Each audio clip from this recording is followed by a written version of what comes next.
Hello, welcome to episode 1 of the South America podcast. From the Andes to Amazonia and almost to Antarctica.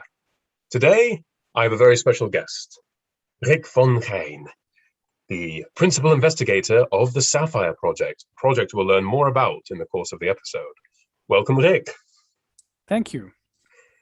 So, for the viewers and listeners, would you care to introduce yourself, kind of who you are and what you're all about, as it were? Sure, yes. Like you said, my name is Rik van Gijn, and I'm an assistant professor at Leiden University. And as you also said, I am the head of the SAPPHIRE project, which is an interdisciplinary project about the population history of Western South America. Excellent, fantastic. Sounds like a really interesting project, and we'll definitely unpack it more as we go on. But first, maybe a bit about yourself. So, how did you get started in this? Perhaps, so you're a linguist. How did you get into linguistics? When I wanted to go study in Amsterdam, I really wanted to become a writer. So I thought the best way to become a writer was to study Dutch language and literature with a focus on literature. But as it happens, one of the obligatory subjects of the first year of Dutch language and literature is an introduction to general linguistics. And that's when I really fell in love with the topic. And so I decided to switch from Dutch language and literature to general linguistics, which was then, back then you could do that without loss of years, because for general linguistics, you needed a first year in a different field. So that's what I did. I switched. And from then on, I became a linguist, and I never stopped being a linguist. And so the study of general linguistics in Amsterdam was really a great environment to study. It was very open-minded, people of different sort of theoretical persuasions, different areal specializations. And one of the key figures there was the late, great Pieter Muysken, whom I got to know quite well. And he was he has many he hadn't had many different, still hard to talk about him in the past. He had many different interests, and one of his lines of research was involved with South American indigenous languages. I see. So that's also the start of so that there was a natural bridge between your interest in literature to your interest in linguistics, and from linguistics to the continent of South America specifically. South America. Yeah, exactly. So he actually told me that I could go to Leiden to do a couple of subjects there. You could take Quechua. You still can actually, and I did that, and I took a Carib language course. Wow. That's no longer available, unfortunately. And so I gradually moved into the area of indigenous languages of South America in that way. Fantastic. I should say that Pieter was also my first linguistics professor, first linguistics instructor in Nijmegen. So well, excellent. It sounds like a fantastic formation. It sounds like a really eye-opening and horizon-broadening experience. It was, yes. And I'm still very grateful to have studied in Amsterdam and to have met Pieter, who maybe as we talk more about how things went, it's clear that he was a pivotal figure in my formation. The pivotal figure. Yes, well, understandably. Great. So what happens next? So you were studying under him, and this was at the bachelor's level, and then master's. Well, back then that didn't exist yet. Oh, right, of course. Yeah. We had propaedutics, and then sort of what they call the kop studie in the Netherlands. Yeah. So I met Pieter after the propaedutics, and then Actually, I first was interested in another area that was also connected to Peter, actually, which was mixed languages. So these are languages that combine part of one language with part of another language. And I did my master's thesis on that.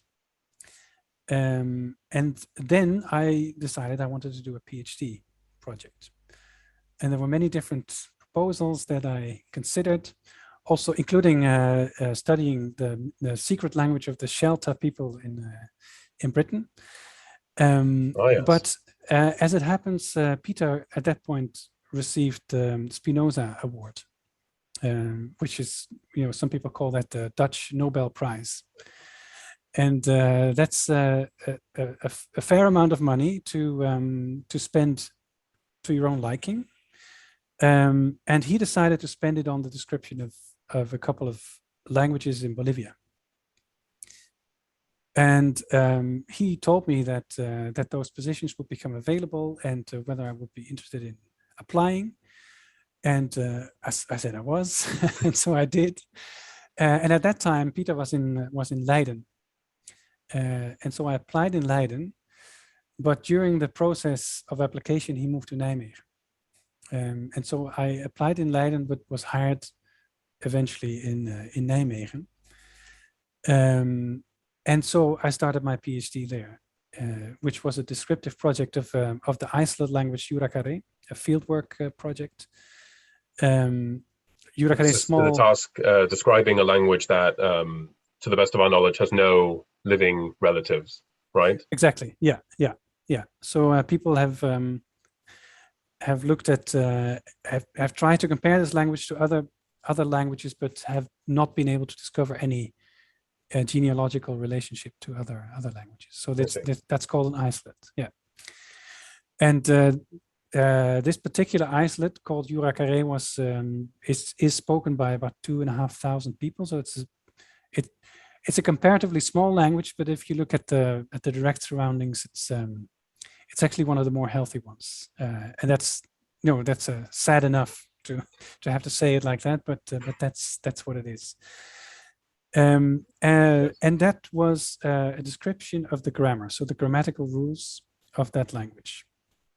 And the language had previously been worked on by missionaries of the New Tribes Mission, which is a Protestant mission, by actually quite interestingly by a woman who started working there on her own in the 50s. And remained with the Yuracare, or working with the Yuracare for about the next 50 years. Wow. That's quite a special biography, I think.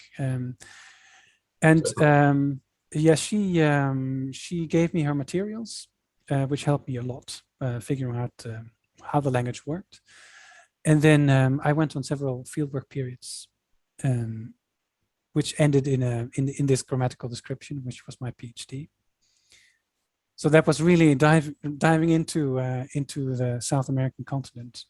Absolutely. So this fieldwork all took place in Bolivia, then. That all took place in Bolivia. Yes. Yeah. Excellent. Yeah. So you really situated yourself there, and then you got your PhD, obviously. I did. Yeah. And So then after that, did you start working on other South American languages, or did you go back to do fieldwork there, or how did that work? So the first couple of years after my PhD, I was part of a documentation team of the same language. So the difference between a grammatical description and a documentation is that the documentation is much more encompassing.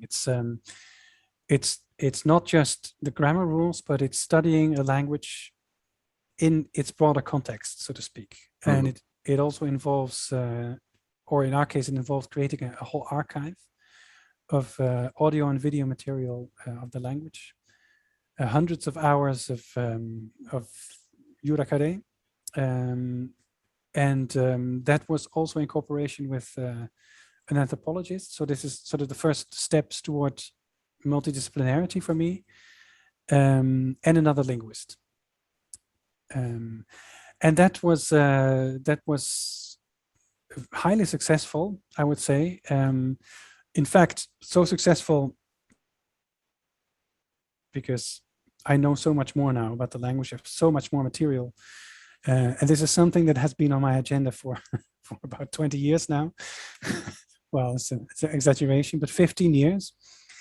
And I will do it at some point, but yes, so that was the first, say, 3 years, three to 4 years after my my dissertation. I see. Still work on the language. Yeah. Fantastic. Yeah. So just to focus in then on fieldwork, because I think maybe certain people listening or watching may be also interested in undertaking fieldwork. Mm-hmm. Could you describe a bit about how that works? Maybe, you know, do you go alone? Do you usually go with somebody? How is it to interact, you know, with people? Are they expecting you there, you know, on the ground, as it were? Yeah. How is it to live in a different community as well?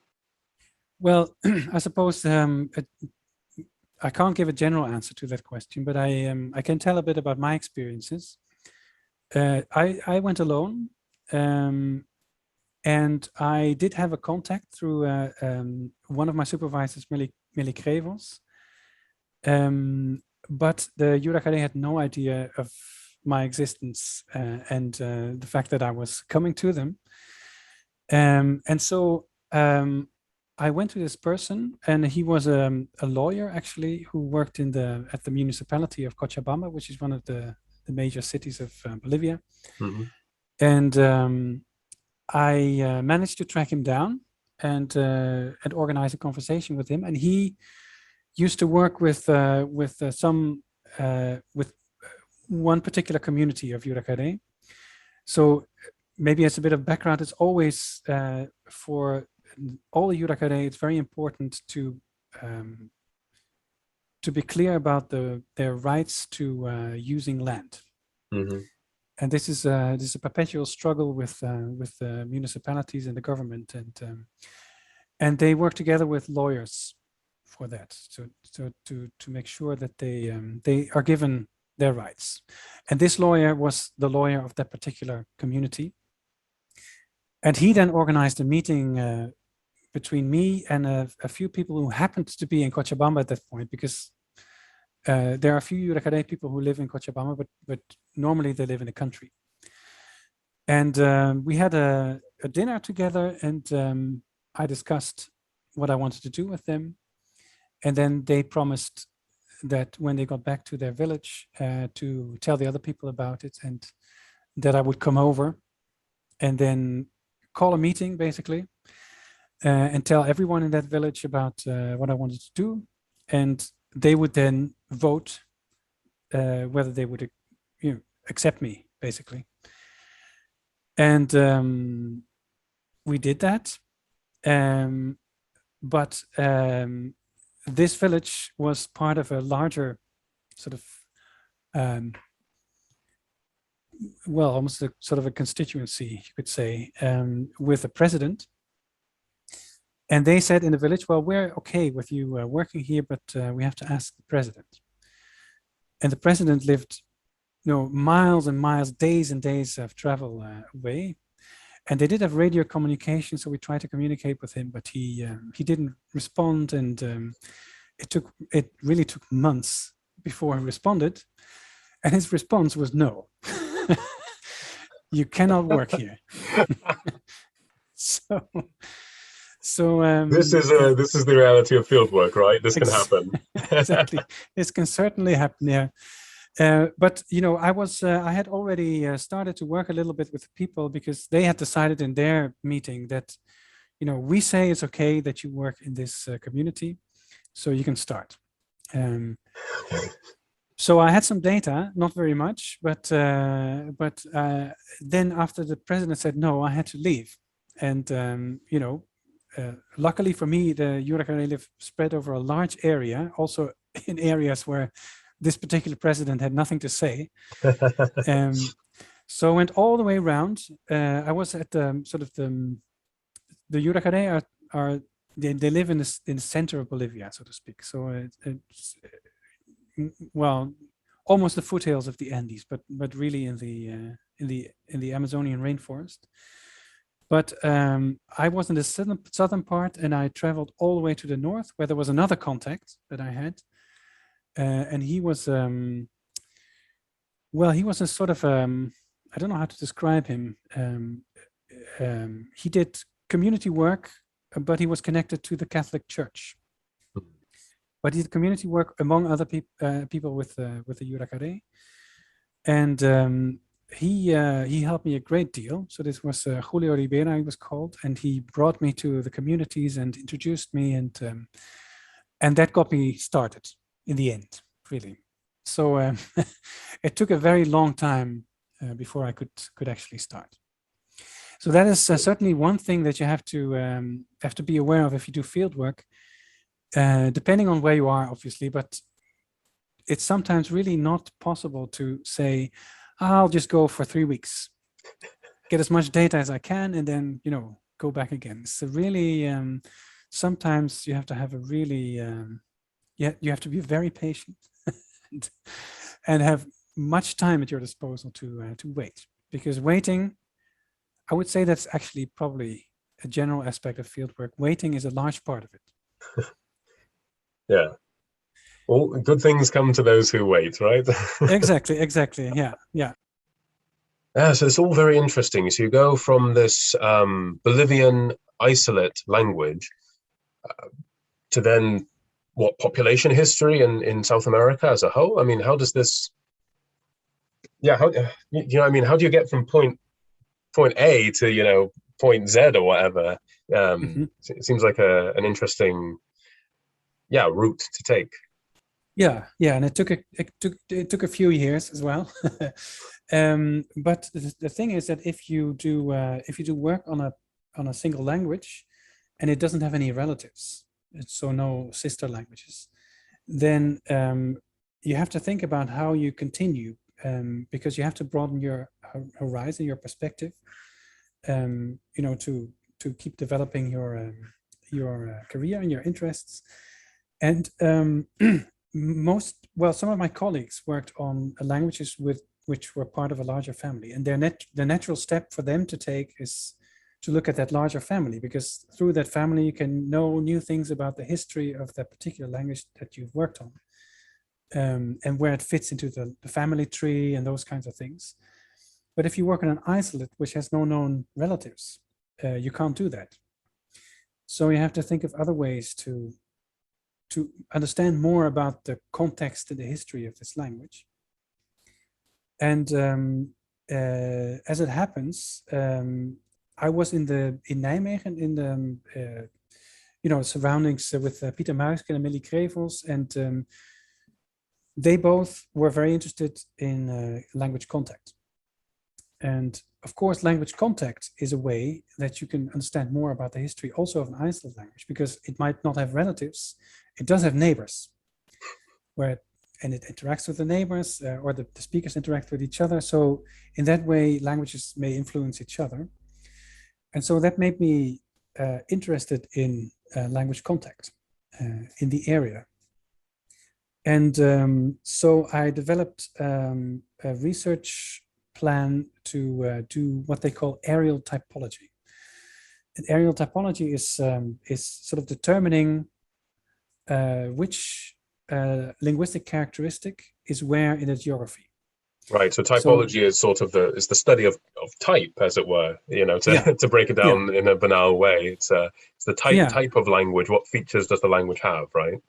Yeah, you classify a language into a type per characteristic. You can do that also for a language in its entirety, but I did it per characteristic.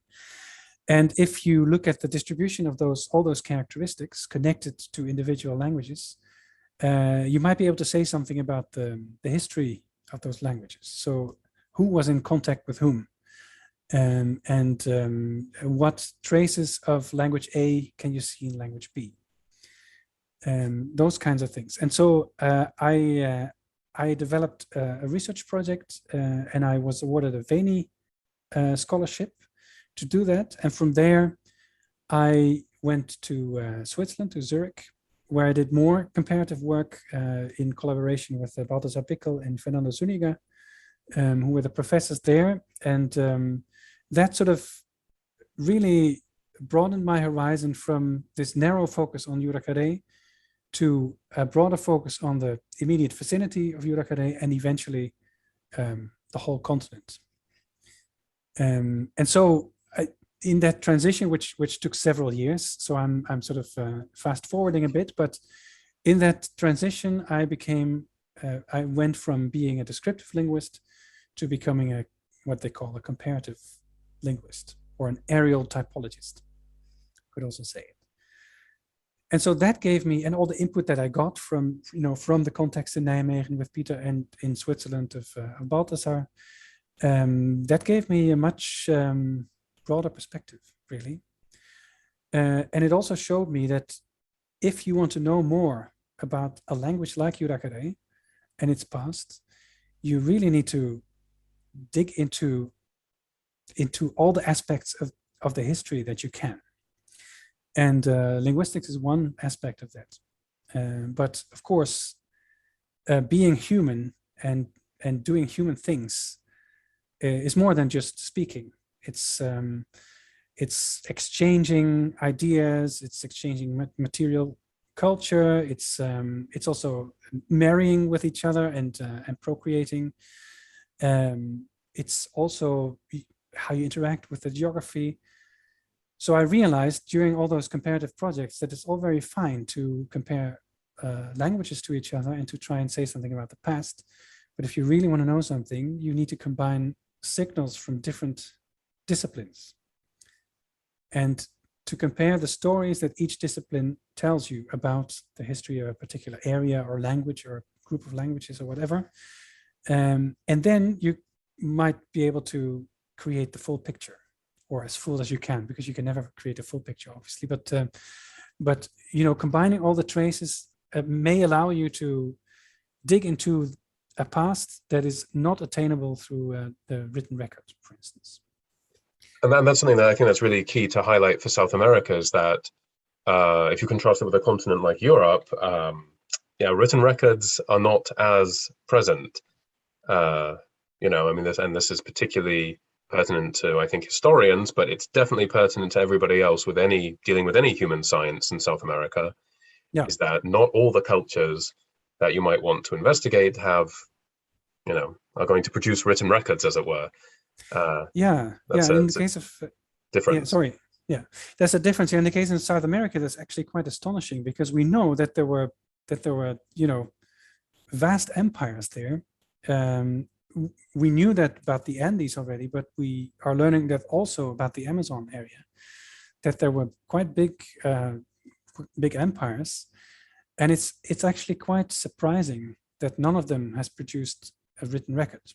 Of course, in Mesoamerica, the picture is slightly different, but in South America, the closest thing that we have to that is the Quipu of the Inca Empire, which wasn't really a written language. Probably it was probably there to keep track of all the logistics and all the goods coming in and out. So this really, what we have in terms of written record starts with the Columbian era. Yes, with the arrival of the Europeans, as it were. Of the European, exactly. Yeah. So of course, it's a very particular voice we get usually in these texts, especially at the beginning. It's a very particular voice. It's very incomplete. Plus, of course, the whole fact that they came there, the Europeans, made that many people disappeared at that same point. Right. So this is the challenge, right? So this is one of the reasons, right, for having this interdisciplinary approach, is how can we get at these issues of how people moved around and how people came into contact with each other, right? Exactly. Yeah. And this is the sort of the path that I took between the descriptive work and the comparative work. I have to say also that important was that I stayed at the NIAS, which is the Netherlands Institute for Advanced Studies, for a couple of months. And I'd like to give support for that institution because it's one of those institutions where they bring people together and make sure that they don't have any teaching obligations for a period of time, that the collection of people, of fellows, they call them there, is an interesting mix of people from different disciplines. And they create a lot of moments where you can interact with these other people, and that really fosters interdisciplinary thinking, I think. And one of the things I did there was to work on the proposal, and that was back in 2012, that eventually became the SAPPHIRE project. Fantastic. So now is probably the perfect time to paint the picture of what is SAPPHIRE then? You know, I've mentioned this in the introduction to this podcast. We've mentioned it throughout. What's SAPPHIRE? Yeah, so SAPPHIRE is an acronym, and it stands for South American Population History Revisited. You have to figure out a little bit which letter comes from where exactly, but but it works. And its goal is really to understand a paradox that has been bugging scientists for a long time. And this is a problem that could be called the American paradox. And it is this. For all we know, or all the available evidence points towards an entry from Asia, from Siberia into the Americas about 15 to 20,000 years ago. On the whole scale of evolution, that's a tiny fraction. And even for a human, or the evolution of Homo sapiens, that's a very small part of it. We also know, or as far as we can establish it, that this was a small group of people, the first settlers. So the ones that made it across the Bering Strait from Siberia into Alaska was probably a small group of people. And it's very unlikely that they had a lot of internal linguistic diversity. And then from there, they spread very quickly over the continent. And what you would expect then, on a par with what you find in genetics, is that the diversity is lowest in the Americas. So because it's a subset of a subset of a subset, like in genetics, the variation becomes smaller and smaller and smaller. But you have right, like in Africa, you have the most genetic diversity, and you kind of get populations radiating out, and then if they take a route, then it's all those people are related to one group in Africa more, right, as it spreads around. Simplified, of course, because there are back migrations and you name it, but exactly. This is the radiating kind of ripple effect, isn't it, that we would expect. And especially if you have a bottleneck event, so if you have a very big reduction of the population, that skews the genetics strongly. And you would expect that it would skew the linguistics as well. But instead, what we see is that that the Americas are among the most diverse continents in the world, especially in terms of language families. So there are many, many, many different language families in South America and North America as well. Many of them very small, many of them isolates like Yuragare, so no family. You could say it's a family with one member. Yeah. And that is something that requires an explanation. Because according to the models that we have, which are obviously based on more well-known, on better-known cases like Indo-European, but those models would not predict such a big diversity to develop in such a short period of time. So this is really something that we need to understand. Why are the Americas, or in my case, because I focus on South America, why is South America so diverse? And there are several possible answers to that question. So one is, well, we're actually wrong about the initial population date. It must be much further back. This is a position that was defended by Joanna Nichols, for instance. But it is not corroborated by the evidence that we have. Although there are a couple of tricky things that might actually, she might actually be right, because there are many gaps in our data. One of the problems being, just a little bit of an aside, but one of the problems being that the coastlines have shifted. And we know that the first people moved along the coastlines, but whatever they left in their quest is now underwater. So there might be, so people now developing things like maritime archaeology, where they have new techniques to unearth things that we couldn't before. It might be that they unearth something that will tell us that people were in the Americas much sooner than we thought, much earlier than we thought. But as it stands, the evidence points towards 15 to 20,000 years ago. And another possible answer to that is that this initial group did have a lot of linguistic diversity already.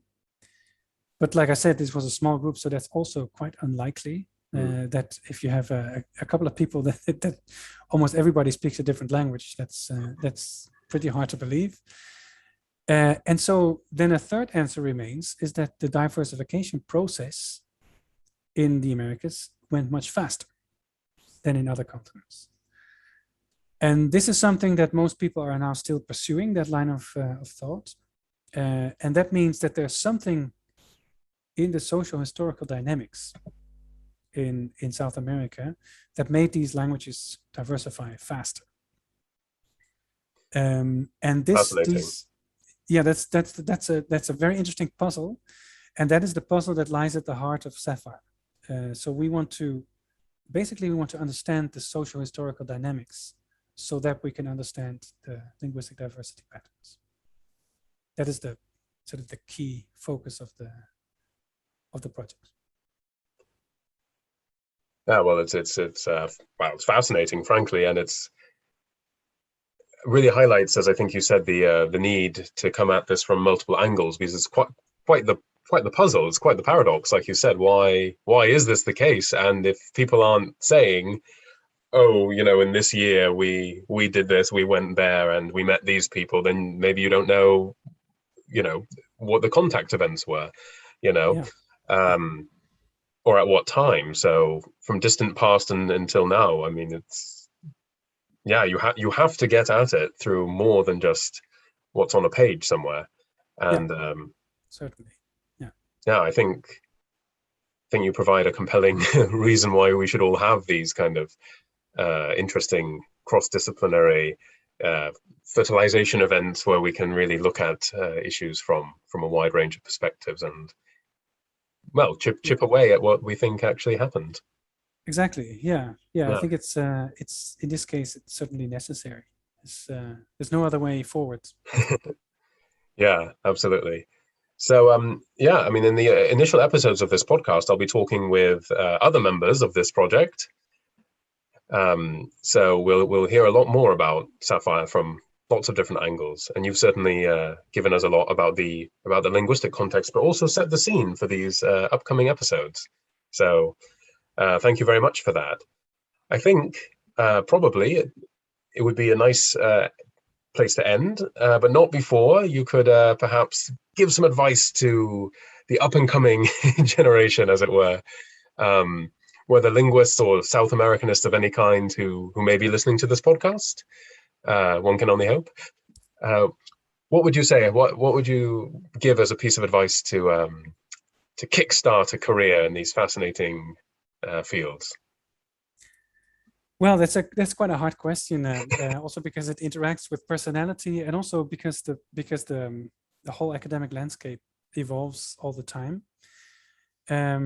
Not to discourage anyone directly, but I have to say I have the feeling that it's becoming harder and harder to make a career in academia, because I'm sometimes astonished. I was in a couple of committees for a particular to get to acquire PhD students, and I saw some resumes, and I thought, well, I didn't have this resume when I started a PhD, and it seems that the demands are quite high at this point for PhD students to start.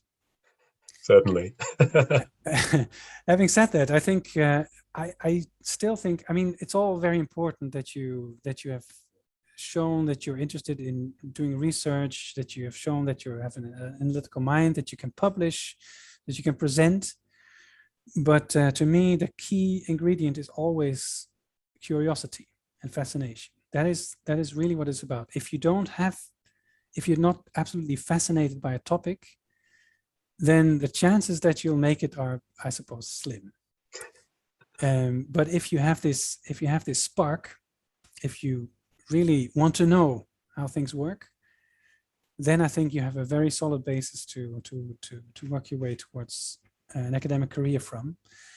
And particularly for South America, well, I think South America is in a way is special and is not special, because to me, every language tells an interesting story. Every continent tells an interesting story. The particular story of South America is the one that I sketched. I think that's the sort of the main puzzle. But each other continent has different stories that you could pursue. I think you could go anywhere really, aerially.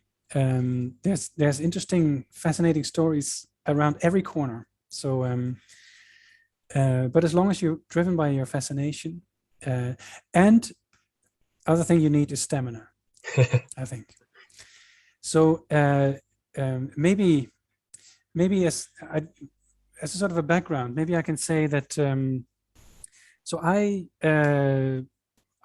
got my PhD in 2006, and I was a postdoc between 2006 and 2018. So 12 years. It's quite a long time. And in those 12 years, I have applied for different projects each time. And every time a project finished, I thought, I'm going to leave academia. I have to have a permanent job, and I don't want this insecurity. And but there was always an idea that had that spark for me. And so I kept on applying. And at a certain point, I do think that if you keep at it long enough, you are rewarded with... If at first you don't succeed, try again, basically. Exactly, yeah. It's that is one of the things of academia that it's not an easy entry. No. But it is, there is an entry. Definitely. And it has to do, I think, mainly with those two things, fascination and stamina. So I don't know if that's an advice, but advice: build up your curiosity and stamina. Exactly. Train for a marathon, but then apply that to your work ethic. Yeah. And in the process, learn as much as you can from the people around you. Certainly. Well, I've certainly learned a lot, not only from this interview specifically, but also from my fortuitous interactions with the gem that is SAPPHIRE on the whole. That obligatory, that obligatory pun out of the way, I would like to thank you very much for coming on the show, and perhaps we'll have you on again. Thank you very much, Os. Thank you so much, Rik. It was a pleasure. Take care. Bye. Bye. And to all of you at home, thanks for listening or watching. Stay tuned and see you next time. Bye.